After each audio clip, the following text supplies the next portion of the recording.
Este video llega gracias a...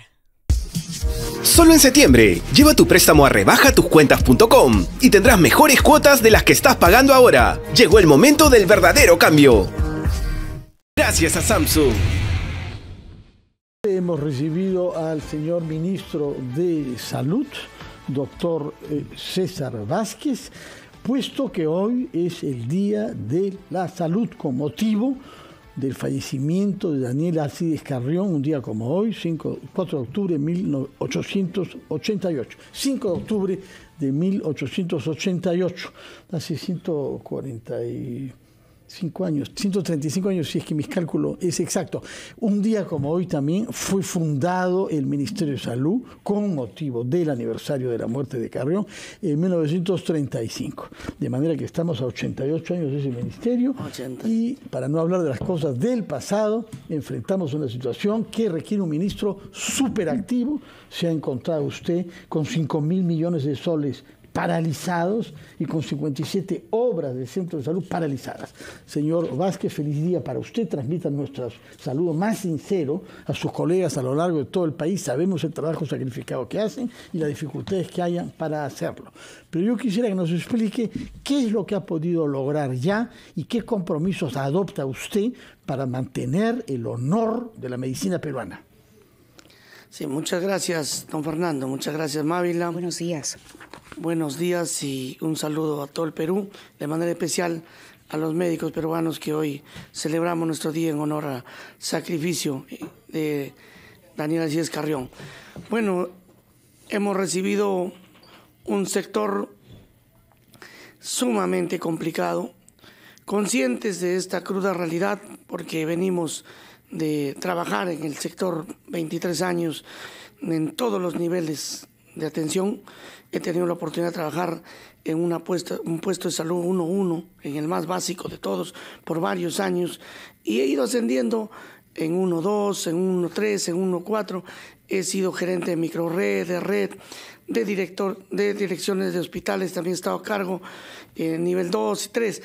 En realidad, teníamos clara la gran responsabilidad que asumíamos, el desafío y la crudeza y la precariedad en la que en pocas palabras, ministro, si usted tuviera que resumir el diagnóstico, el cuadro, el escenario que encontró cuando asumió el ministerio, ¿qué encontró y qué ha podido avanzar que puede exhibir el día de hoy y contarnos? Bueno, el tema es tan crudo que las cifras hablan por sí solas, ¿no? El 94% de nuestros establecimientos están con una capacidad instalada inadecuada de acuerdo a su categoría. 94% se refiere incluyendo postas, hospitales, todos los establecimientos de salud o de determinado tipo de establecimiento. En primer nivel, básicamente. Primer nivel de atención, es decir, nuestros centros y puestos de salud. Hay algo que les falta, o la infraestructura, o el equipamiento, o el recurso humano, pero uno de esos tres componentes hace de que no tengan la capacidad instalada adecuada de acuerdo a su categoría. Entonces hay mucho que hacer allí, y lo que nosotros hemos hecho, obviamente conscientes de que la única salida para resolver el caos y el problema del sector es invirtiendo en el primer nivel de atención para formar especie de anillos de contención y evitar que los hospitales se congestionen innecesariamente. Entonces, de inicio, planteamos un plan de shock de inversiones prácticamente en el primer nivel de atención que busca construir, mejorar la infraestructura y el equipamiento de por lo menos 1.000 centros de salud al término de esta gestión, al término de este gobierno. Permítame interrumpirlo, si me permite. La muerte de el vicepresidente del Congreso, Hernando Guerra García, nos llevó por el relato de sus familiares y de las personas que lo acompañaron en esos últimos momentos, a encarar nuevamente el problema de esa primera línea de atención. Y en el caso de esa posta en particular, de esa posta que está en la costa de Arequipa, no atendían 24 horas, atención solamente 12. El problema, no había desfibrilador para empezar, y en segundo lugar no había un técnico que estuviera ahí. Entonces, cuando usted nos dice que el cuadro era dramático cuando asumió, le creemos. pero el cuadro no se ha resuelto. En más allá de crear nuevas postas, las que existen, ¿cuánto se ha avanzado en dotarlas tanto de los equipos mínimos que se requiere para una atención de emergencia de esa naturaleza como del personal que pueda hacerlo? Así es. Este hecho trágico del congresista ha permitido visibilizar un problema que para quienes quizás no conocían esta realidad. Nosotros que venimos de abajo sabemos de esta situación y no hemos esperado, por cierto, que suceda esta tragedia para reaccionar. Desde el primer momento que ingresamos propusimos el Plan 1000 y en ese camino estamos.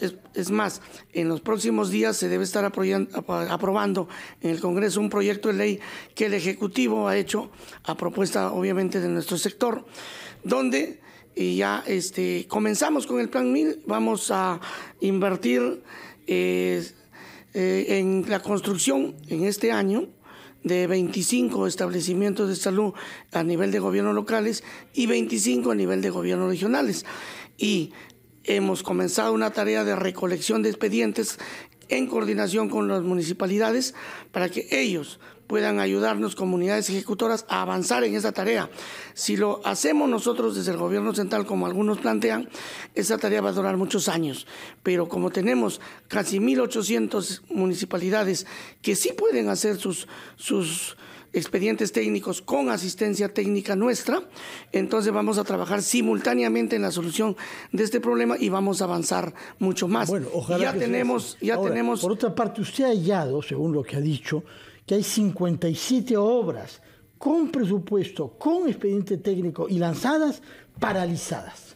Así. Ya destrabado esas 57 obras. Díganos algunos ejemplos de esas obras y cómo se ha logrado destrabar lo que era sin duda fruto de malos expedientes técnicos por negligencia o por corrupción. Perfecto, solo para redondear la idea anterior.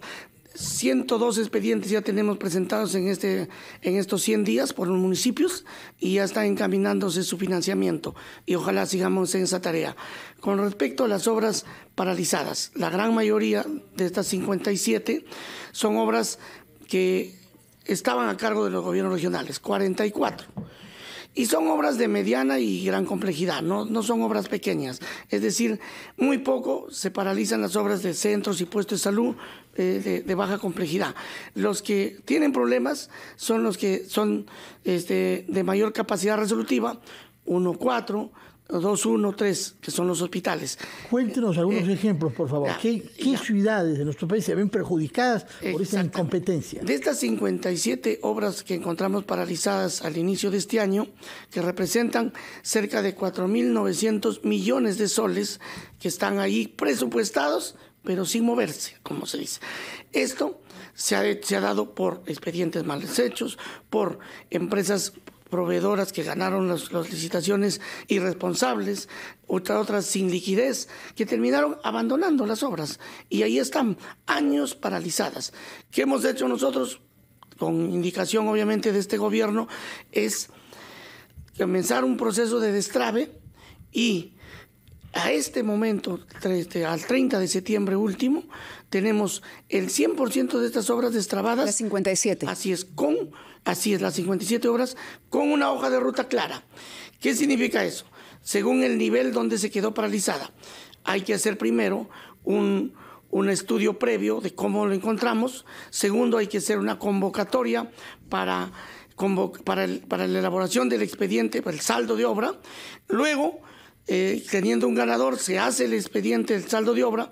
Finalmente, cuando se apruebe este expediente de saldo de obra, se convoca la ejecución y eso toma un plazo. ¿Estamos hablando solamente de proyectos, de expedientes o, por ejemplo, obras que hayan empezado a hacerse obras y que de pronto se quedaron a la mitad o a la tercera parte de su ejecución? Todas son obras que se quedaron en ese nivel. O sea, se empezaron. 44 corresponden a gobiernos regionales y 13 al gobierno central, al MINSA. Así es. Y esas obras se empezaron, algunas se quedaron en el 20% de ejecución, otras en el 30, 40, incluso algunas al 97, 98%. Le faltaba una nada y ahí se ha quedado. Pero ese proceso de reinicio de la obra tiene todas estas fases que les he mencionado, y cada obra ya tiene una hoja de ruta clara. En estos momentos, este año ya por lo menos 4 se han inaugurado de estas obras destrabadas y 4 se están por inaugurar en estos meses que siguen de este año, y así vamos a seguir en este proceso para que en un plazo no mayor de 10 a 12 meses ya tengamos culminadas la mayor parte, o en culminación la mayor parte de obras, acuerdo, para ponerlas al servicio. Vázquez, tenemos que ir a una pausa. Quisiera dejarle, sin embargo, planteada una pregunta relativa a un problema grave de personal. Hay carencias de médicos, sobre todo en regiones, y por eso usted está proponiendo que se modifique el artículo 40 de la Constitución del Perú para que algunos médicos puedan trabajar en 2 funciones a la vez. Queremos que nos explique eso, porque hay muchas quejas de que no se dan abasto, de que no pueden cumplir con las tareas que asumen, y sin embargo ahora se va a ir a un régimen en el que podrán trabajar doble. Quiero que nos explique cómo será posible eso, por favor. Muchas gracias, doctor Vázquez. Había quedado planteada la pregunta relativa a la modificación del artículo 40 de nuestra Constitución para facilitar que haya médicos que, donde sea necesario, puedan ejercer 2 cargos a la vez. Explíquenos, por favor. Sí, muchas gracias. La brecha de recursos humanos en el sector es enorme. Ni contratando a todos los médicos que existen en el país podríamos cubrirla. Entonces no es un tema solo de presupuesto. Hay que ver mecanismos, cómo podemos acortar estas brechas. Un mecanismo de impacto, sin duda, sería que hagamos esta modificación constitucional para que los profesionales de la salud en general, y obviamente los médicos están incluidos, puedan tener la oportunidad de trabajar en 2 instituciones del Estado, obviamente con una reglamentación que nos corresponde hacer, que garantice la presencia del profesional y el cumplimiento de sus horarios. Pero con esta medida, y ojalá el Congreso nos pueda ayudar, podríamos acortar prácticamente en 50% esta brecha. En la otra 50% habría que recurrir al uso de la tecnología. Ya de hecho estamos implementando telemedicina en varios hospitales. Hace una semana inauguramos en ATE Vitarte un servicio de telemedicina que nos permitió en tiempo real, con un ginecólogo especialista del hospital, hacer una ecografía a una gestante con un embarazo gemelar en Cajabamba, donde un médico joven recién egresado solo había recibido las instrucciones para colocar bien el transductor en el abdomen de la gestante y poder desde aquí hacerle el diagnóstico preciso, como si estuviera aquí en Lima. ¿En cuántas regiones se puede al día de hoy aplicar telemedicina? Que tengan la conexión y los equipos para hacerlo. La idea de nosotros, dentro de los 3 ejes de gestión que tenemos, uno es fortalecimiento del primer nivel, el segundo es la digitalización del MINSA, que incluye telemedicina, y en este eje queremos incluirlo en el primer nivel, es decir, por lo menos pero en las a la capitales, fecha no existe. No, está implementándose, pero es muy poco lo que se ha avanzado. Lo que nosotros queremos hacer es, por lo menos en las cabeceras de microred, tener un buen centro de telemedicina, es decir, en las capitales de distritos, tener un centro de telemedicina que permita hacer electrocardiogramas a distancia. ¿Y hay algún cronograma, algún concurso público para el tema, por ejemplo, de contratar los servicios para que la señal sea adecuada, llegue con claridad a cualquier hora, a pesar de las dificultades geográficas que hay en el país, por ejemplo? ¿Eso ya lo tienen ustedes estudiado? Lo primero que estamos avanzando es en el gran servidor, que ya está en proceso su adquisición, y que cuesta, en total son 2 servidores que vamos a adquirir, total cerca de 245 millones. Con esos data centers enormes, desde aquí vamos a tener almacenado toda esa información, las historias clínicas electrónicas que tienen que implementarse en el país. Todavía no hay historias electrónicas que, por ejemplo, reúnan el historial de un paciente que se atiende en un hospital del MINSA con su historia en eSalud, por ejemplo, o viceversa. Todavía, hoy tenemos los registros aislados en cada hospital o en cada subsistema. Con este data center lo que queremos es que haya un gran registro nacional de la historia clínica, de estos servicios de ayuda al diagnóstico que pretendemos instalar a través de telemedicina, y modernizando la salud, acercamos el servicio del Estado a la gente sin necesidad de contratar más personal. Doctor Vázquez, hemos hablado sobre infraestructura hospitalaria, hemos hablado sobre personal, hemos hablado sobre telemedicina. Hace falta hablar sobre tecnologías de última generación. Y la pregunta tiene que ver con el hecho que han inaugurado en el Hospital 2 de Mayo, precisamente el hospital donde murió Daniel Alcides Carrión, el martes pasado, se ha inaugurado un resonador magnético, creo que de fabricación alemana, si estoy bien informado, la empresa Siemens, que es entre los más modernos de América Latina y que permitirá diagnosticar el cáncer con precisión y con precocidad, porque mientras antes sabemos lo que tenemos, más fácil es poder curarlo. Díganos una palabra sobre el costo y la aplicación de este resonador magnético que ha entrado en funcionamiento el martes en el Hospital 2 de Mayo. Así es, mira, el tercer eje de nuestra gestión, y eso lo anunció la presidenta el 28 de julio, es la lucha frontal contra el cáncer. En esta línea vamos a ir a buscar el cáncer en la comunidad, en primer nivel de atención, para hacer detección temprana y no terminar como hoy, que 66,000 personas al año se diagnostican, pero ya en estadios tardíos, donde la consecuente muerte es inminente y el sufrimiento que esto trae, más allá del gasto. Para aquellos que necesitan atención especializada, detección temprana, fina, de alta resolución en los hospitales, va a ser muy útil este resonador. Yo te agradezco, don Fernando, que resaltes y recuerdes este hecho. Ayer, precisamente como un homenaje a Carrión, inauguramos en el que fue su hospital este resonador magnético que sinceramente es una locura tecnológica, el mejor del mundo en estos momentos, y en Latinoamérica solo lo tienen 3 países, México, Brasil y hoy el Hospital 2 de Mayo en el Perú. Un resonador que tiene inteligencia artificial, que te hace reconstrucción en 3D, que te permite con mucha más precisión y en tiempo mucho más rápido hacer el diagnóstico y hacer también incluso precisiones porcentuales de los daños de los órganos en hígado, en corazón, en cerebro. Va a ser de mucha utilidad. Es un resonador 3 Tesla Magnetum Vidas, que sin duda va a ser de mayor uso para los pacientes del CIS, que son los más vulnerables, y que va a permitir dar mayor cobertura. Doctor Vázquez, pero quisiera, antes de que usted parta, porque tiene muchas actividades de conmemoración hoy, una palabra sobre la anemia. Esto no es sofisticado el tema, pero hay que implementar una verdadera guerra contra la anemia en el Perú, que ha venido aumentando. Sin duda. Para el tema de infraestructura, recursos humanos y equipamiento, el Plan 1000. Eso es lo que hemos propuesto y eso va a ser la verdadera revolución del sistema de salud que esperamos sentar las bases hoy.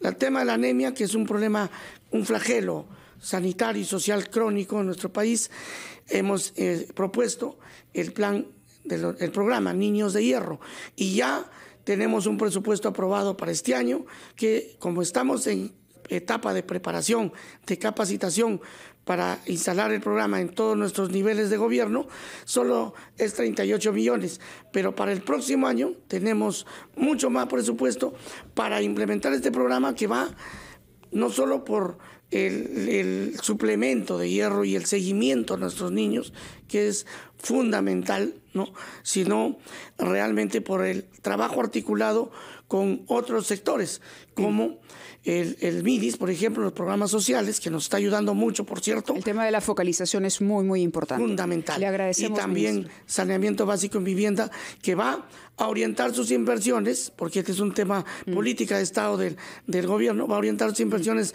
de agua y saneamiento a los lugares, priorizando los lugares donde hay más anemia. Muy bien, le agradecemos que haya estado con nosotros haciendo una evaluación de su sector, hoy un día tan importante para el mismo, y lo dejamos porque sabemos que tiene un día complicado y una agenda bastante abultada el día de hoy. Muchas gracias y buenos días. Gracias a ustedes, ¿no? Gracias a ustedes y de la medicina para un saludo especial a todos colegas de todo el país.